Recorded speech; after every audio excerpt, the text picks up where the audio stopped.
하나님의 말씀 출애굽기 15장 22절부터 27절 말씀입니다.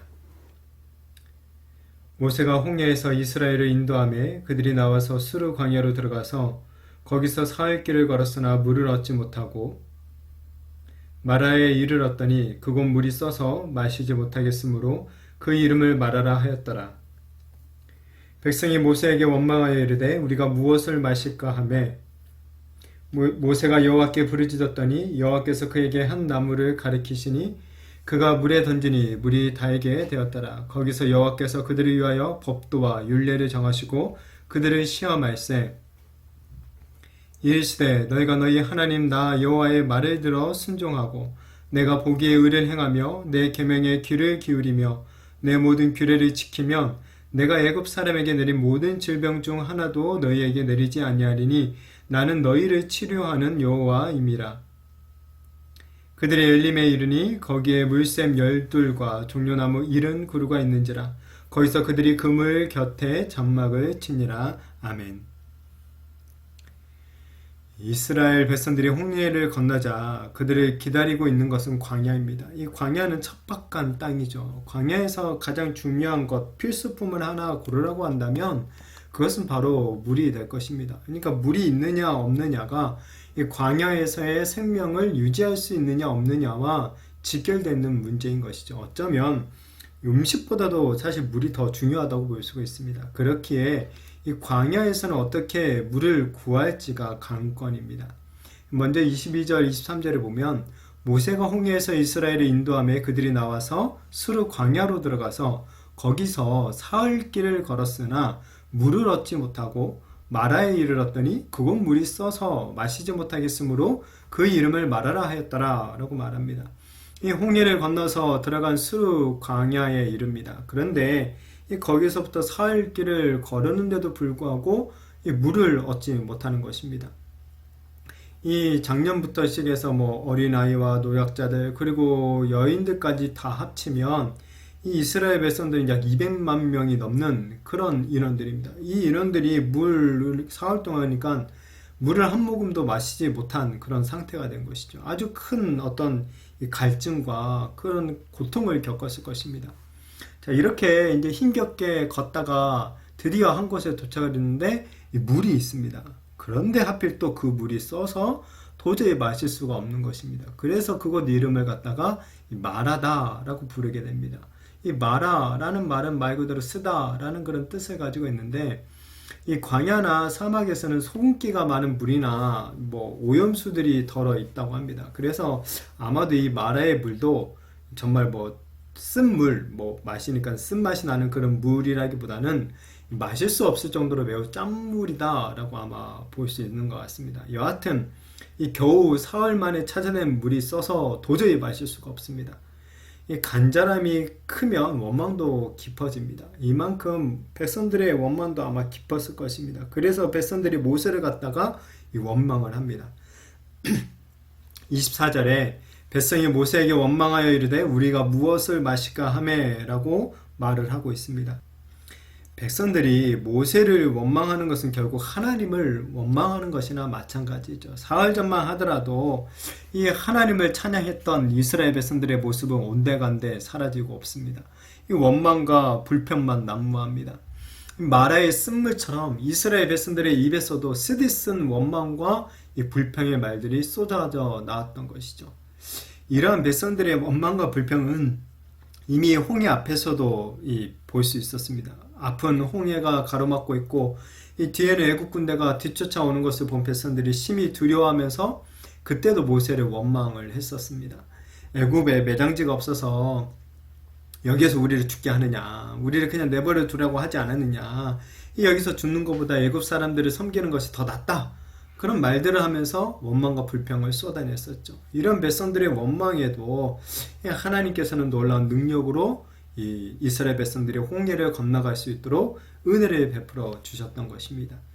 이렇게 하나님의 놀라운 능력을 체험했음에도 불구하고 여전히 이스라엘은 하나님을 신뢰하지 못하고 있는 그런 모습을 보여주고 있습니다. 비록 이 사흘 동안 물을 마시지 못하고 또 겨우 마실 물을 찾았는데 쓴물을 만나가지고 마실 수도 없는 그런 상황이 참 고통스럽고 괴로웠고 두려운 일인 것은 사실입니다. 그러나 홍해에서 방금 전 이 3일 전만 해도 경험했던 그 홍해에서 자신들을 구원하신 그 하나님을 신뢰한다면 이 고통을 어쩌면 이겨낼 수 있지 않았을까? 그렇게 볼 수가 있습니다. 자, 그런데 이런 이스라엘의 원망과 불평의 모습이 사실은 또 우리의 모습이지 않습니까? 이 고난과 어려움을 만났을 때 이 자동 반사적으로 원망과 불평의 말부터 우리도 사실 쏟아내는 일이 많지 않습니까? 우리를 향하신 하나님의 사랑과 능력을 충분히 알지도 못하고 믿지도 못하고 있는 것은 아닌지 먼저 우리 자신을 한번 돌아보기를 원합니다. 이 홍해와 같은 큰 문제뿐만 아니라 이 마실 물을 구하지 못하는 이런 일상에서 만나는 어떤 사소한 문제들에서도 우리는 온전히 하나님을 신뢰해야 될 것입니다. 하나님의 은혜 없이는 지나갈 수 있는 날은 단 하루도 없음을 고백하며 더욱 하나님의 이 능력과 사랑을 믿고 기대하며 이 원망과 불평보다는 하나님의 은혜와 이 도우심을 간구하며 기도하며 나가는 그런 우리가 되었으면 좋겠습니다. 백성들의 원망에 이 모세는 하나님께 부르짖습니다. 25절에 모세가 여호와께 부르짖었더니 여호와께서 그에게 한 나무를 가리키시니 그가 물에 던지니 물이 달게 되었더라. 거기서 여호와께서 그들을 위하여 법도와 율례를 정하시고 그들을 시험할세 라고 말하고 있습니다. 백성들과 달리 모세는 이 문제를 가지고 하나님 앞에 나아갑니다. 하나님의 도우심과 은혜를 간구하고 있는 것이죠. 이에 하나님께서 마라의 쓴물을 단물로 변하게 해주시는 이 놀라운 응답을 주고 있습니다. 하나님은 한 나무를 가리키시며 물에 던지라고 하십니다. 모세가 그 말씀에 순종해서 나무를 물에 던지자 쓴물이 단물이 된 것입니다. 이 사람이 마실 수 있는 물로 변화된 것이죠. 문제가 해결된 것입니다. 자, 그러나 이것은 또한 응급 처방에 불과한 것이죠. 또 다른 사실 이 문제 외에도 또 다른 문제들이 발생하게 된다면 이스라엘은 여지없이 또 하나님을 향해서 원망과 불평들을 쏟아낼 것입니다. 하나님은 이스라엘 백성들이 이 믿음과 신뢰, 하나님을 향한 신뢰를 회복할 수 있는 근본적인 해결 방법을 알려주십니다. 바로 법도와 율례를 정하시고 그들을 시험하신 것이죠.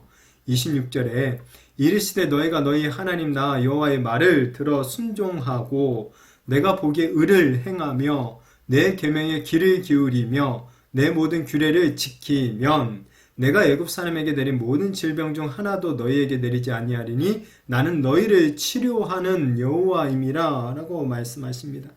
하나님께서 이스라엘 백성들의 시험 곧 훈련하셔서 하나님과 바른 관계를 맺기를 원하고 계시는 거죠. 이스라엘을 훈련하시는 방법은 뭐냐? 그럼 하나님의 말씀에 순종하는 것이다 라고 합니다. 하나님의 말씀에 따라 행하는 것이죠. 그러면 하나님께서 이스라엘을 치료해 주시겠다라고 약속해 주고 있습니다. 하나님의 말씀에 순종할 때 우리가 하나님과 바른 관계를 맺게 되어지고 그로 인해서 하나님이 주시는 어떤 풍성한 은혜와 은총들을 누릴 수 있게 된다는 것입니다. 이렇게 하나님은 우리와 이 말씀과 약속을 통해서 관계를 맺어 가시는 것이죠. 우리는 그리고 그 말씀을 통해서 하나님의 뜻을 따라 살아가며 이 약속을 지키시는 하나님을 경험하면서 하나님의 이 백성으로 만들어져 세워져 가게 되는 것입니다. 하나님이 쓴물에 한 나무를 던지라고 했을 때 모세는 그 말씀에 순종을 합니다. 사실 저 같으면 왜 나무를 던지라고 하는지 아마 먼저 물었을 것 같습니다. 그리고 아마 속으로 이 나무를 던진다고 뭐가 달라지나? 라고 의심하면서 어쩌면 잘 순종하지 못했을 것 같습니다. 그러나 모세가 말씀에 순종하자 이 쓴물이 단물로 변하는 놀라운 역사가 일어났음을 우리는 기억해야 됩니다. 우리가 하나님의 말씀에 순종할 때 하나님의 이런 치료와 회복의 역사가 일어나게 된다는 것입니다. 말씀을 의심하며 불순종하는 자들에게는 하나님은 치료의 역사를 일으켜주지 않는다라는 것이겠죠. 원하기는 이 말씀에 순종하는 우리가 되어지기를 바랍니다. 순종하는 자에게 하나님의 치료가 임하게 됩니다. 쓴물과 같은 우리 인생을 단물로 바꾸시는 이 하나님의 치료와 그런 회복의 은혜가 우리들 가운데, 순종하는 우리들의 삶 가운데 임하게 될 줄로 믿습니다. 자, 그리고 이렇게 이제 마라에서 목을 축이고 이 마라를 떠나서 남쪽으로 약 10km 더 정도 더 내려가자 엘림을 만나게 됩니다. 27절에 그들이 엘림에 이르니 거기에 물샘 12과 졸려나무 70그루가 있는지라 거기서 그들이 그 물 곁에 장막을 치니라 라고 말을 합니다. 이것을 보면 하나님은 이미 엘림을 준비하고 계셨다는 것입니다. 마라에서 조금만 더 가면 엘림이라는 이 오아시스를 만날 수 있었던 것이죠. 200만 명이 넘는 이스라엘 백성들, 그리고 그들이 데리고 나온 수많은 가축들까지도 충분히 목을 축일 수 있는 오아시스가 있었던 것입니다.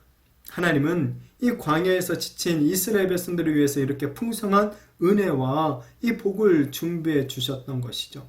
이처럼 하나님의 말씀에 순종하는 자들은 하나님이 준비하신 엘림의 은혜를 누릴 수 있는 것입니다. 하나님과 바른 관계 안에 있을 때 우리가 기대한 것 이상으로 풍성함을 누린다라는 것을 잘 보여주고 있는 것이죠. 하나님은 결코 우리를 곤란하게 만드시는 분이 아니십니다. 하나님은 우리에게 복을 주시기 원하시는 선하신 아버지가 왕이 되심을 믿으시기를 바랍니다. 지금 참 1년 넘게 2년 가깝게 이제 코로나로 인해서 우리들이 힘겨운 시간들을 보내고 있습니다. 특히 우리 교회들이 참 많은 어려움들을 겪고 있는 가운데 있죠. 이렇게 뜻하지 않는 상황들로 인해서 우리가 어쩌면 복 주시는 이 선하신 하나님을 의심하고 있는 것은 아닌지 우리가 한번 돌아보기를 원합니다. 우리가 반드시 믿고 기억해야 될 것은 하나님께서 지금도 여전히 이 자신의 백성들의 유익을 위해서 일하고 계신다는 사실입니다. 이 사실을 신뢰하며 이 말씀에 더욱 순종하며 나아갈 때 우리의 이런 시련들을 치료하시고 이 더 풍성한 복으로 바꾸시는 하나님을 온전히 경험하게 될 줄로 믿습니다. 지금 어쩌면 내가 겪는 이 인생의 시간이 마라처럼 느껴질 수도 있을 것입니다. 그렇지만 하나님을 신뢰할 때 하나님께서 우리의 삶을 분명히 엘림으로 또한 인도해 주실 것입니다. 정말 원하기는 어떤 상황과 이 형편에 있든지 간에 온전히 하나님을 신뢰하며 말씀에 순종함으로 말미암아 우리를 치료하시는 하나님을 경험하며 이 풍족한 은혜들을 누리게 되는 저와 우리 모든 성도님들이 되시기를 예수님의 이름으로 축복합니다.